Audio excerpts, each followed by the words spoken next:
Okay, there we go.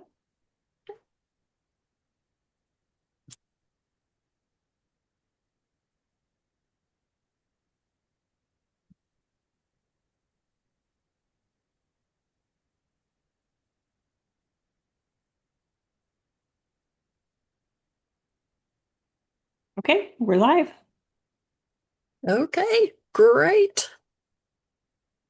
All right, I'm going to share my screen quickly here. Let's see. There we go. Okay. Well, good evening, everyone. Um, my name is Kaye Ford, and I'd like to welcome you to the January 2026 episode of Hoosier Roots Live. We're coming to you live on the IGS YouTube channel. And after this episode, the link will be shared on the IGS Facebook page. Now, tonight we're talking about where do these genealogical brick walls come from? And before I go further, I would just like to add that you can put any questions in the chat or comments. John Marie is watching. She is my tech backup. And um, so if you have any questions or comments, she can see those and uh, share those with all of us. So here we go.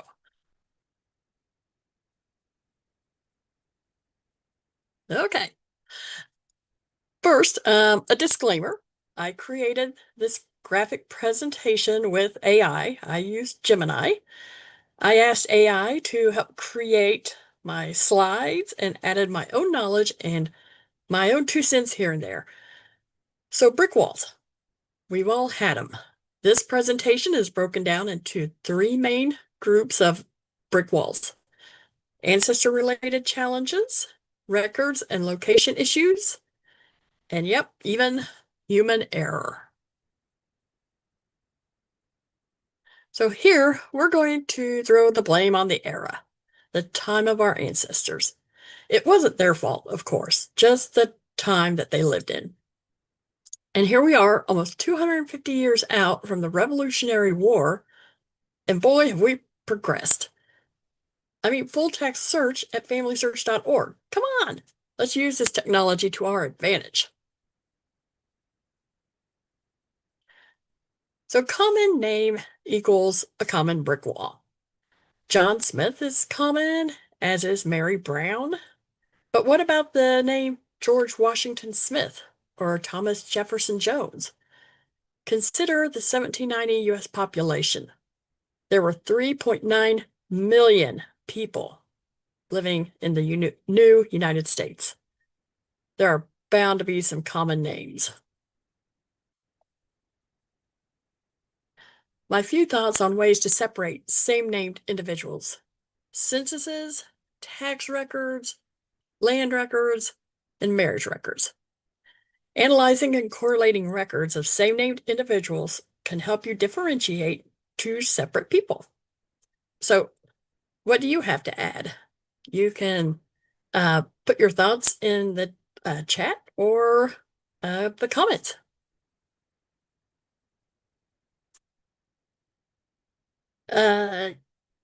Your ancestors may have never physically moved, but the boundaries around them did, leaving their records hither and nigh. Reasonably exhaustive research is needed to examine records in different towns, counties, and states. Or maybe they did move all over the brand new United States. Newberry Library's interactive Atlas of Historical County Boundaries is back up and running. For the ancestors who had wanderlust, try a very broad search in historic newspapers. And there is the URL for Newberry Library's interactive atlas. Given names, call names, middle names, nicknames. A name is a name is a name, especially with our ancestors. As an example, my name is Amanda Kaye. As a kid, I went by Mandy.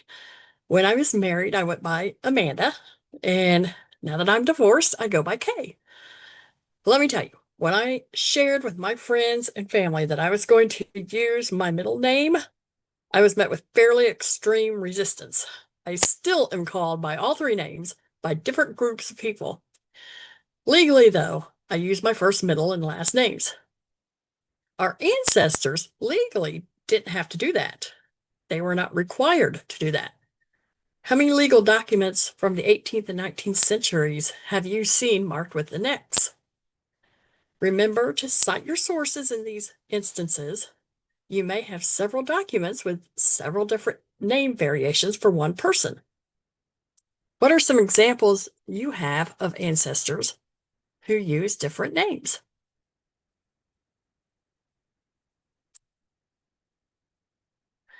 This is a challenge I encounter often when working with DAR applications. There needs to be proof of lineage from parents to child for each generation. And sometimes that cannot be found with what we have access to today. This is a great opportunity to write up your research results in a proof summary or proof argument.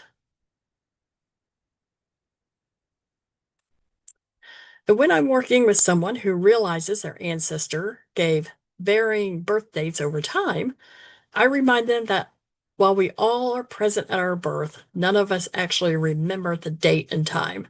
Someone who was there, hopefully, had to share that with us. Plus, as we age, sometimes that date we've always associated with our birth drops from our memory. At the pharmacy recently, one I've been using for the last 30 years, I told them that my birth date was 1 week later than it is. I have to tell them every single time I pick up my medications what my birth date is, but for whatever reason, that date just rolled right off my tongue. Imagine my surprise. And then another story, my mother always told me that she and my dad were married on, quote, the last day of January, unquote. When I pulled their marriage record, it turns out it was actually January 30th. These situations are great ways to show conflict resolution. So, what are some age or birth date oddities you've encountered? You may have noticed that I have touched on the 5 parts of the genealogical proof standard, or the GPS, earlier in our discussion. That's because it helps us handle the brick walls we encounter. I mentioned each of these 5 attributes of the GPS earlier: reasonably exhaustive research, complete and accurate source citations, analysis and correlation, conflict resolution, and writing a coherent conclusion of your findings. It's always disheartening to learn there has been a courthouse disaster in the past. FamilySearch.org has done a great job with providing assistance on where to go to find alternative records in these cases. And here are a few examples of other less common places to look for records, such as government and legal substitutes, community and religious records, personal and scattered sources.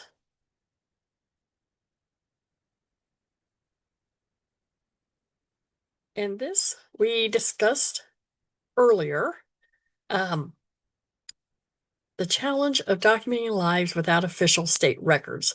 So these are the pre-vital records era, which for most of us is between the time 1850 to 1880, for likely birth and death records. Marriage records were usually kept from the beginning of a county's formation, so those might be easier to track down. Birth and death, however, usually about 1880 on.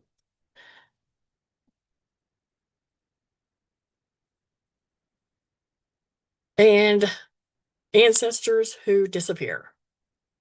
Um, this is always an interesting brick wall where you are searching and you're finding wonderful records on your ancestor, and you get up to the point where they are on a census with what, someone you think is their spouse and their children, and then nothing before that. Um, it's almost as if they just appeared out of thin air. And on the opposite end of that, of course, are the ones who disappear from records that are more current, where you can't find any death record or obituary or a probate record, even. Um, these are a tough brick wall. And if you have any of these, share them in the comments or the chat. So, um, yes, if you have anything to share, please do.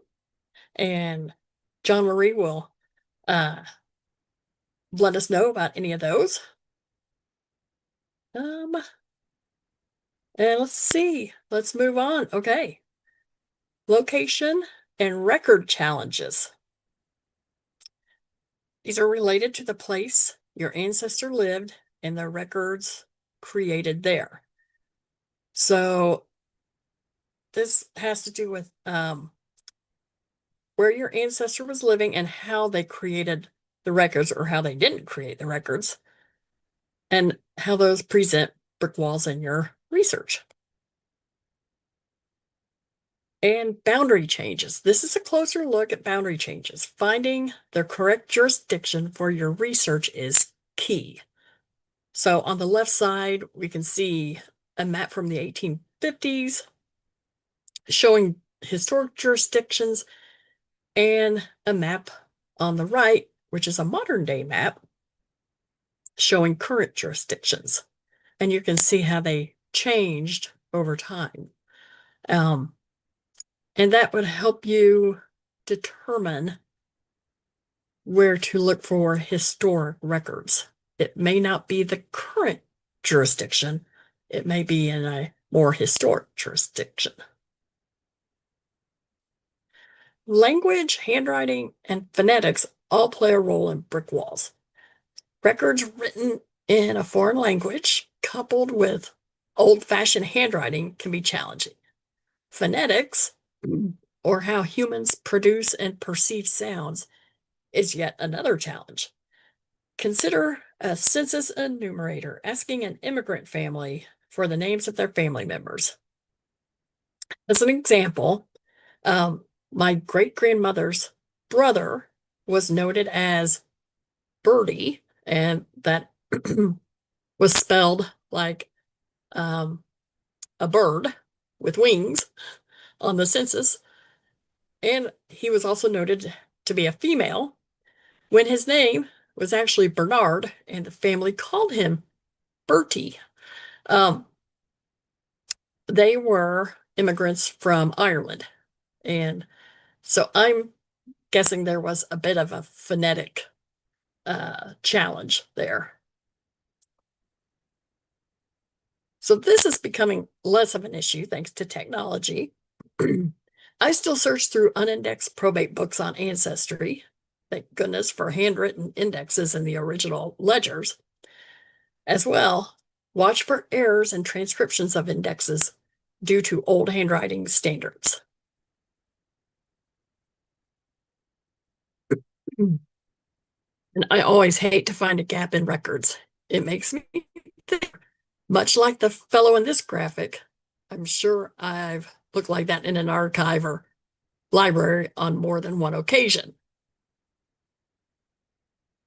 So this is, it's always interesting. What happened to those records in those missing years? Sometimes it's known due to a courthouse disaster, or it could be Whoever was the custodian of those records during that time just took them home and they never returned them. And that's been known to happen. This is one of my favorite aspects of genealogy, social history. What was happening during my ancestors' time that may have affected or influenced them? Genealogical research is truly a puzzle, piecing together various parts to create a whole picture.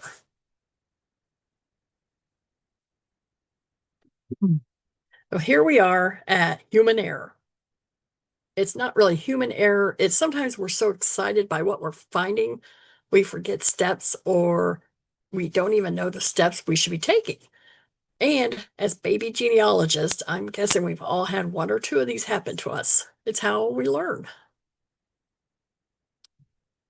Indexes and transcriptions are terrific to use as tools.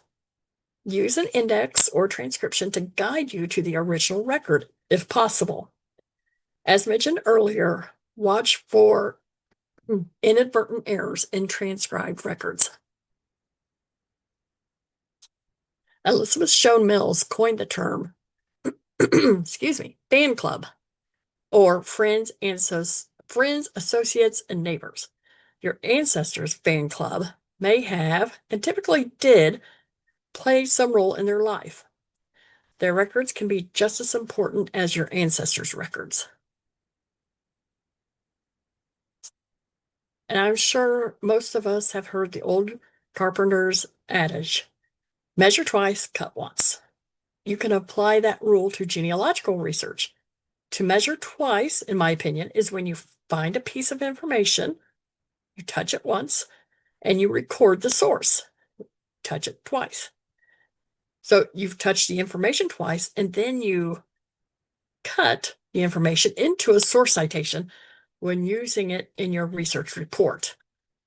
So avoid the repetition loop of researching because you didn't log the information the first time you found it. Finally, and probably one of the most difficult challenges to overcome when research family history is jumping to conclusions. It would be great if there was always a primary source to serve as proof. A lot of times you'll be dealing with indirect evidence and will really need to tap into the analysis and correlation part of the GPS. One story in my family was my great-grandmother's brother had facial disfigurement from, then this is the family lore, being splashed with acid by a scorned lover in Cincinnati in about the 1880s. I thought the newspapers would probably have run with that story, so I began searching. What I found was even more horrifying than the acid story, and that is probably why the acid story was handed down. Reported in the newspaper was a story about two young boys who lived in a tenement in Cincinnati and had to receive medical care due to being attacked by rats who bit one of the boys about the face and chest. Those boys were the brothers of my great-grandmother who had not yet been born. So what brick walls have you successfully demolished? Share your triumphs and breakthroughs in the comments or the chat about successes you have had or mysteries on which you are still working.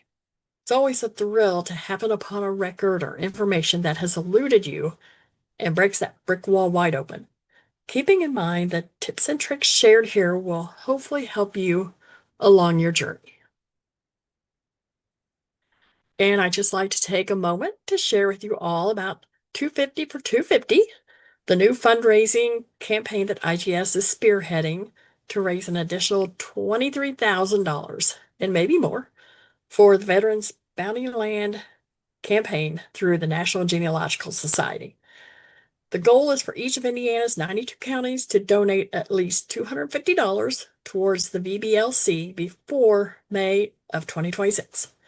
Our first matching fundraiser was met with success, and that $20,000 check has been forwarded to NGS.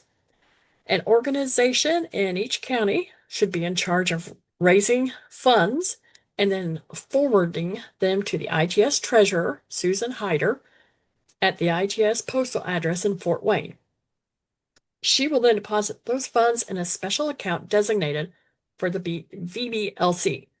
And if you have any questions, please reach out to Susan at abacus@indiegenes.org. And just a couple upcoming events. Hoosier Roots Live returns February 3rd, next month. And the IJS Writers SIG is 1 week later on February 10th. Both begin at 6:30. Hoosier Roots Live will be here on YouTube. And the Writers SIG is a Zoom meeting. So just contact me at publications@indiegenes.org to be added to the Writers SIG list. So you get the Zoom link. And I send that out the day of or the day before. So thank you all for spending another evening with us. And we are happy to have you here discussing Hoosier Roots Live. And we want to add, so the February 3rd, Hoosier Roots Live is going to be Southern Indiana African American research. So that is going to be a great one. And then we also want to ask if our March 3rd one is going to be about genealogy scams and misinformation to watch for. So if you guys have had an experience with this, we'd love you to reach out to us because maybe, you could take part in this conversation. Just either you can reach us through social media or just, send us a message anywhere. we'll get the message and go from there.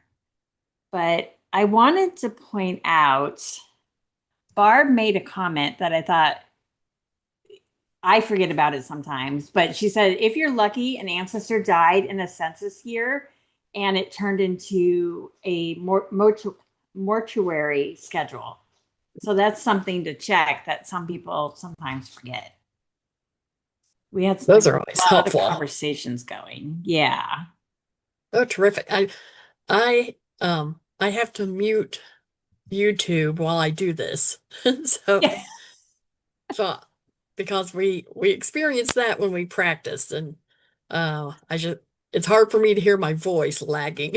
So I can't see the chat or the comments right now. Okay. So that's great. And then I made a couple notes during Kaye's amazing presentation. One thing you can do when Kaye, when you were talking about name variations, try asking AI. I mean, I've done that a few times and came up with names or nicknames I never even thought of.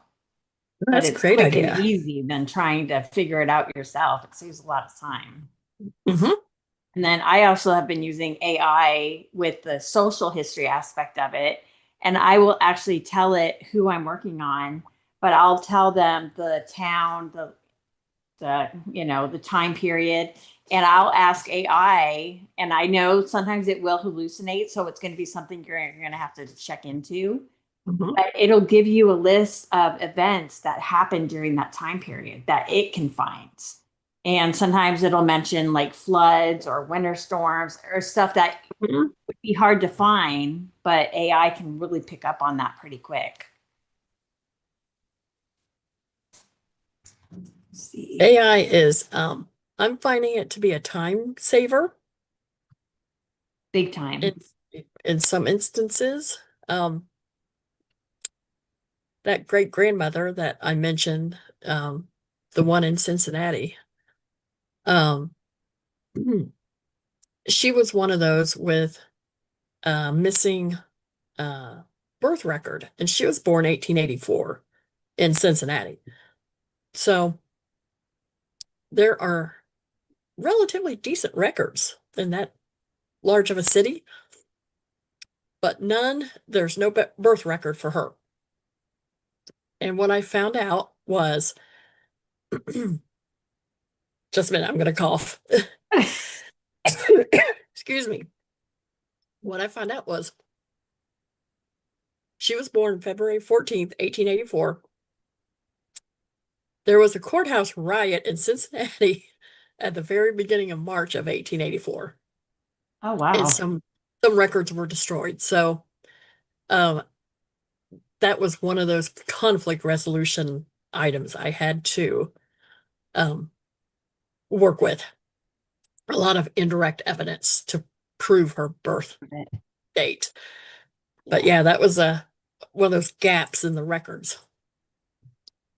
Well, Courthouse it's riot. like I tell people all the time, though, like I know some people are nervous about using AI, but the way I think about it is if I was to ask my Aunt Lori information, there's a chance she's not going to be right.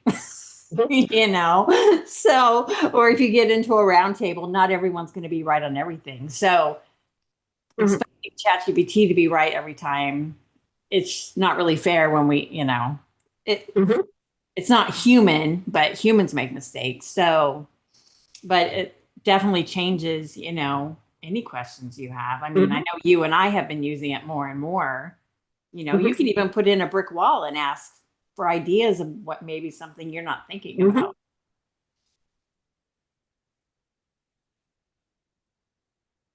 Let's see, go through the questions.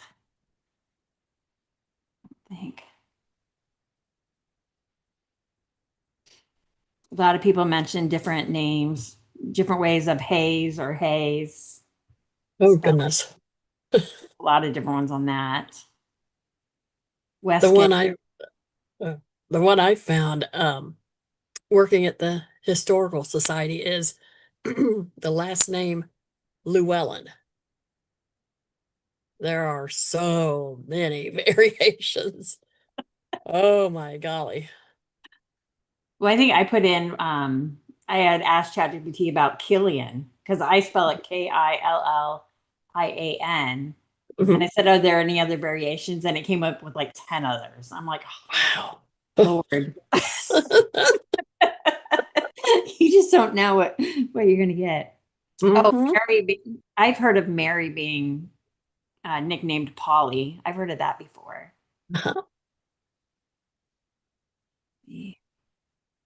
Oh yes, the nicknames. Yeah.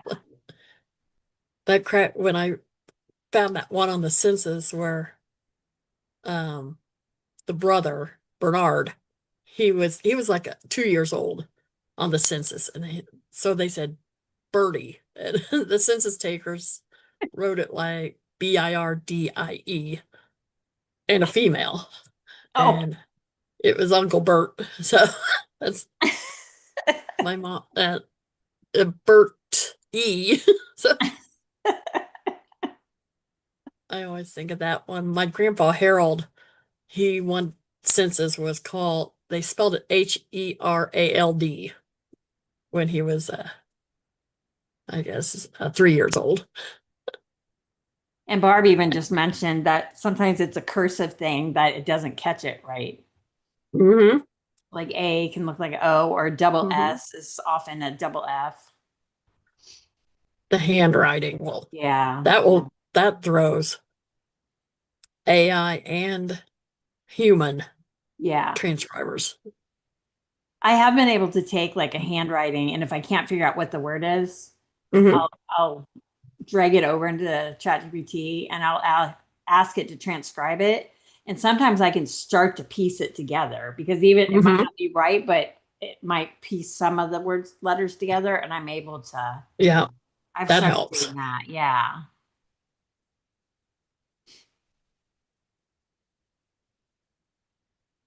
Oh, yeah. Some newspapers will list a man by profession,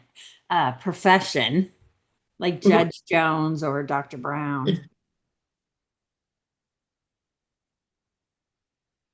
Yeah. Or We've got a lot of females great by information their here. husband's name, Yeah. Mrs. John Smith. Yeah. Yeah. That was really common. That's what makes it so hard to sometimes find these female ancestors. Hmm.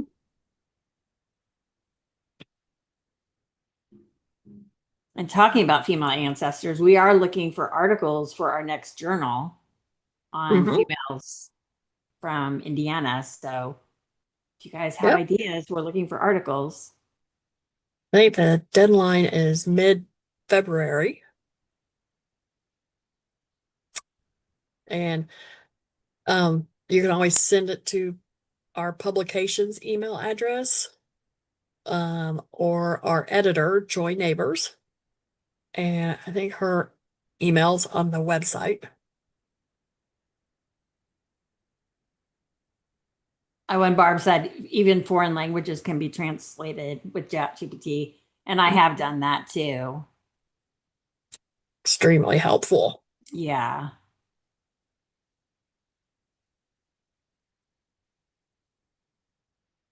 She successfully transcribed Japanese. Wow. How cool is that? it's, it's like looking at AI as a time saver really changes. Like you're still in the journey of trying to discover, but I feel like we can Mhm. discover even more now, like the social history. We Mhm. have that extra time, and even if you have, Exactly.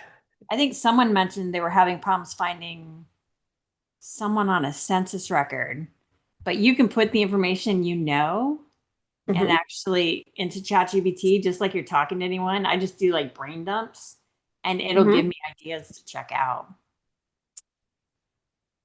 That's how I've broken through a few brick walls. Oh, and this um uh recording, the link, we're going to put that out on our social media channels. So it will be on Facebook, so you can watch it, the recording, and pause it on the slides because I know I was moving quickly through it because there were a lot of slides. So, This is a lot of information. and yeah, and some of those slides, I didn't want to just read everything verbatim. Yes, Diane, we would And love that article.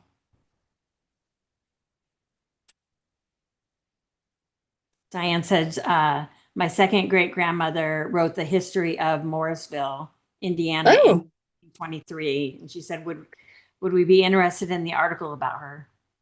neat. Yeah. Definitely. I think we covered everything. We covered a lot this time. Like this will be available still here on YouTube. Mhm. So you can watch it as many times as Yep. you want. Feel free to share it on your social media platforms or with your family, friends, whoever, just Mhm. whoever you think might get benefit from watching it. We would greatly appreciate it. Absolutely. Yeah, I guess I forgot. It'll be it will live on YouTube. Yep. So, and you can pause it if you want to read a slide or Yeah. screenshot it, that kind of Yep. thing. But Absolutely. yeah, those brick walls can be challenging, Yeah. challenging. But technology has come a long way. So, I mean, use it to our advantage Yeah. as a time saver to learn more. I mean, we're the generation that's going to be able to find more about our ancestors than any other generation that came before us, which is Hmm. amazing. Yeah.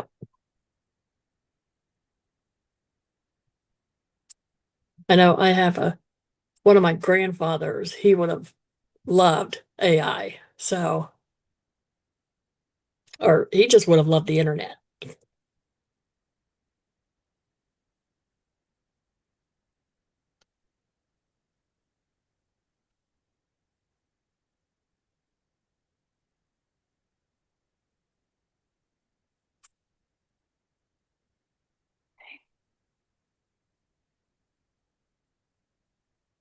Let's see. I think we answered it. If anyone has any other questions, let And us. let's see, the IGS annual conference and business meeting, that that will be happening in on April 17th and 18th at the Plainfield Guilford Township Public Library, which is just west of Indianapolis. So, right, central Indiana. And We'll share we will more hope, information on yeah. social media too as we get it. So we have the dates and the place. And I hopefully by February 1st we can open registration for it. Let's see.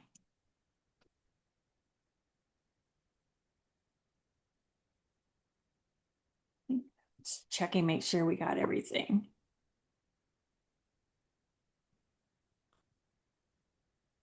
I think we do. And I'll add our email, publications email to the chat. So if anyone wants to get in touch with us. Let's see. Because I know Diane was asking questions about the article, which we definitely want.